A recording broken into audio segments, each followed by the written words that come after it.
Hi, this is Haas from GNAT News. Once again, I find myself heading deep into the Sandgate woods, riding shotgun with archaeologist Steve Butts, heading towards the lost settlement of Daniel Shays. The last time I was here was roughly 4 years ago with Scoop McGinnis and Dick Smith. We were shooting an episode of history where it happened.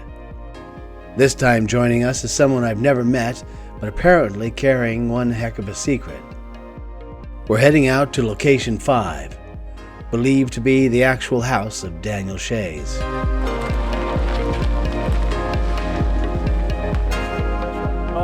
So basically in 1786, 1787, there was a big uprising in western Massachusetts, and it became known as Shays Rebellion. And that's a whole story, in itself, but the end of that story begins here. Well, what little I know about that is because it was a tax revolt, right? Yeah, tax revolt, debtor's prison. You can nutshell it. Yes. You can give us a little more. Yeah, disgruntled farmers, veterans that came back after the Revolution were treated fairly. There was problems with the Massachusetts Constitution. And then that led to an uprising.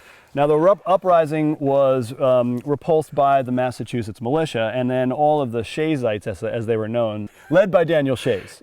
And so they escaped into Vermont. And the story really ends there for most of history. But what this story picks up is what happened to them after that.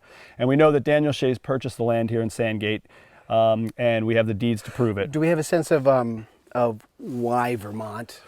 Yes, at that time, so this was 1787, Vermont was not a state, so it was a pretty open land, even though there was a republic here and they had a governor. They were trying to become a state. Was it lawless? But it was it's not really lawless, but it was a good haven. Ethan Allen and the Green Mountain Boys were here, so it had that rebellious kind of air, and it was a perfect place to hide. It's still very remote today here in southern Vermont. If you look at Google Maps, it doesn't exist. It's just a big, dense pile of green. Right, exactly. Right. So even back then, it was more remote. And we do know that Daniel Shays' sister lived in Salem, New York, which is just over the border here, the Vermont-New York border.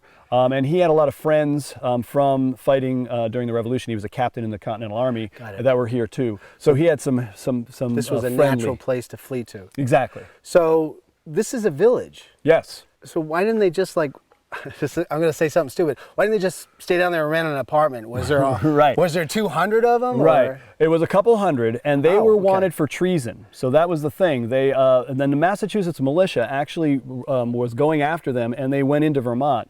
There's also historical evidence to prove that there was a skirmish here between the Massachusetts militia and the Shaysites and the Salem militia. So they were wanted, and if they were captured, they would have been brought back to Boston, thrown in jail, and hung for their crimes. So there was a reason for them to be here in hiding, and that's why we have the structure that started the whole study was called Shays Fort. And the big question that began this was, well, was that a fort, and why was it here, and did it have anything to do with Daniel Shays? Right. And now we know that it most likely did. And what's also interesting is from the fort area, we never realized that there would be a whole entire 18th century settlement here.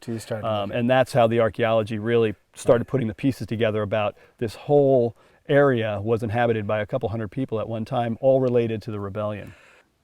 Why isn't there a village here anymore? So do we have a sense of Yeah, so they were here. We know Daniel Shays was here until 1790 through census records. He moved to Arlington. We know that they wrote a petition to the Massachusetts governor for pardon from their crimes because they were still wanted for treason. That was done in 1788, in late 1788, and while they were living here. And then the new governor of Massachusetts, John Hancock, pardoned Daniel Shays and the other leaders that were part of the rebellion. So they were then free to go. And it was shortly after that, like around 1790, that the leaders of the rebellion left, like Daniel Shays.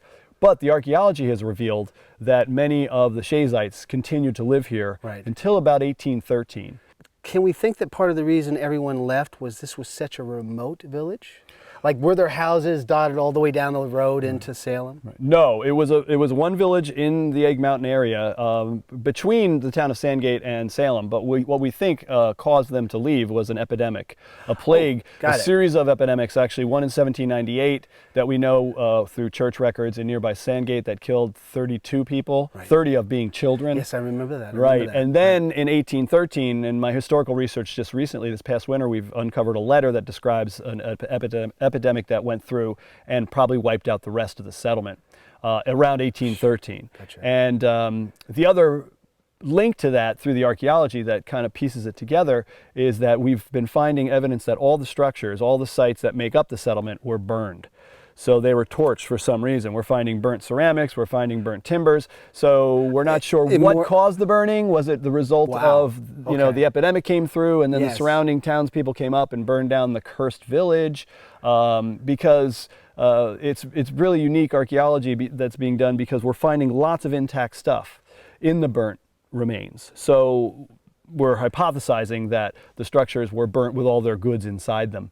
Because anything may have been, I don't know, tainted or with infection. Cursed, infected, and they were, you know, very scared of that spreading. And I have to say, the name of the mountain, which is called Egg Mountain, EGG, we believe came from the term egg, or agu, which is the derivation of plague, because on an old map that I found, it's labeled as Mount Ager.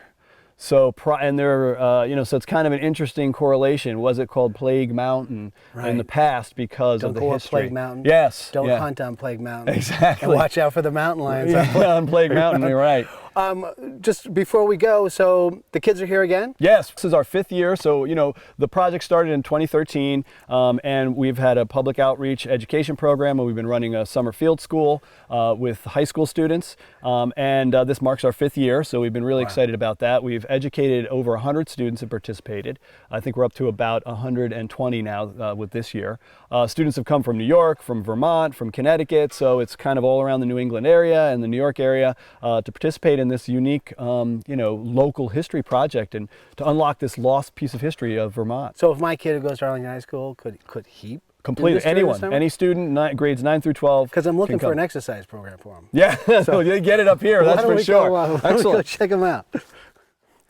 Why is everyone digging on this tree? That would be a good start, actually. That's a great question. And then just bring us up to date on where is everything? Where is this dig at in 2018? Right.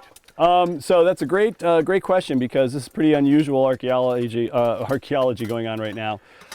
We were here at Foundation 5, which we informally call Shays Cabin. There's some historic and local lore references that suggest this is the house that Daniel Shays lived in when he was here at the settlement.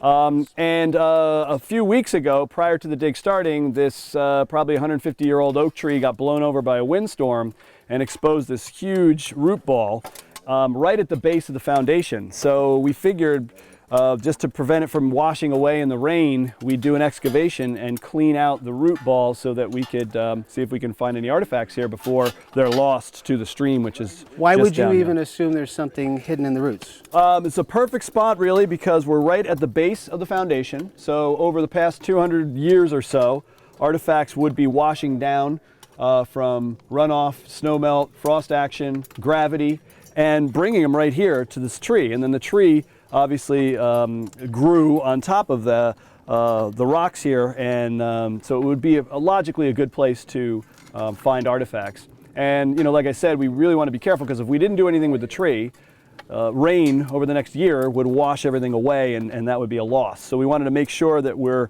no pun intended, leaving no stone unturned here to find artifacts. And as you can see, it's working out, because we are extracting some ceramics. This is some redware. We've got some ceramics, and this is some holes in here. We probably some kind of a teapot, strainer, some black glaze. So it is. It's turned out to be a good decision.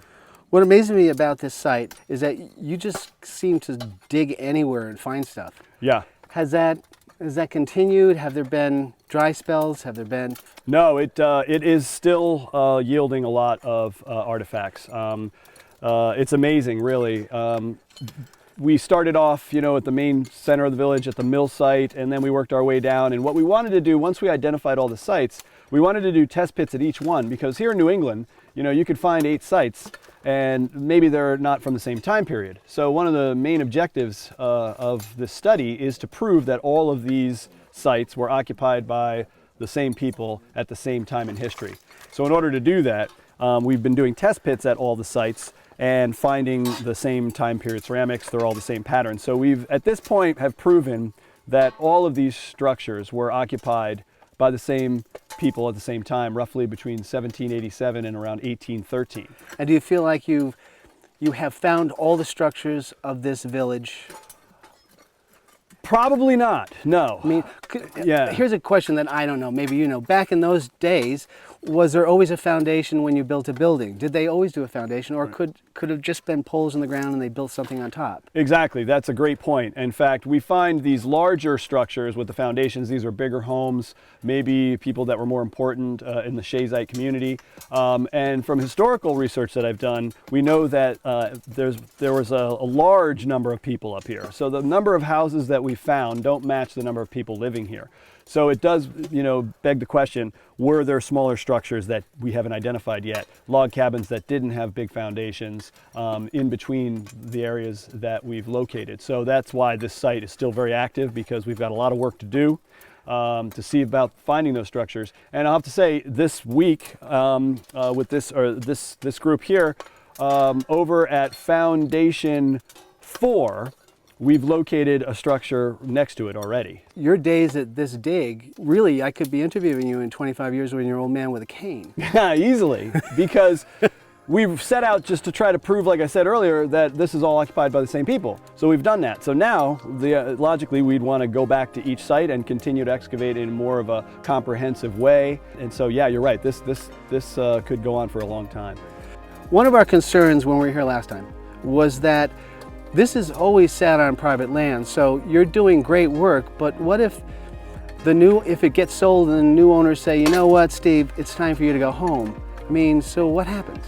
Well, actually, we have some exciting new news that we'd like to report that's related to that. So we'd like to throw it over to Sally.